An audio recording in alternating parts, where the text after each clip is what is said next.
Hello and welcome to my video on shoe pulling. Okay, so let's go ahead and start off with some vocabulary. First off is going to be your clinches. In this picture, they are uncut, and the clinches is just the tail end of your nail that the farrier flattens against the hoof wall.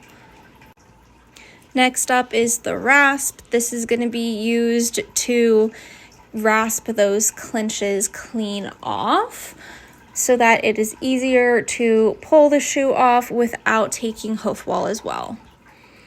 Instead of using a rasp, you can also use a hammer and clinch cutters.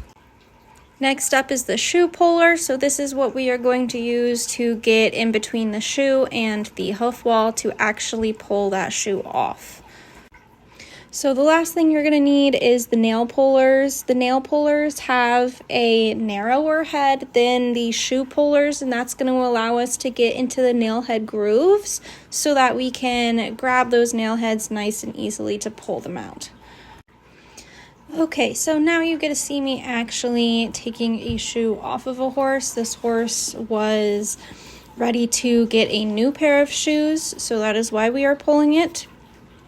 So I just started with my shoe pullers, and I'm going to loosen the heel side of the shoe first, just to see if I can get those top two nails to loosen any for me.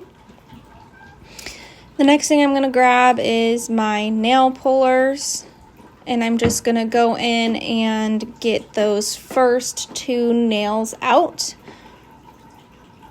It's important that you don't work the left side only and then the right side only. I am going back and forth between the sides and doing them from what would be considered my top of the hoof to the toe of the hoof.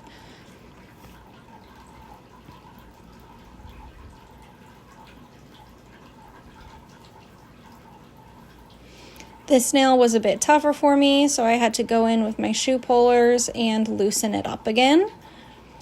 Notice that when I'm using both the nail pullers and the shoe pullers, I am using a downward pulling direction. This gives me leverage against the hoof as well as against the nails to really get them nice and loosened. Again, I'm working from side to side, working my way down to the toe.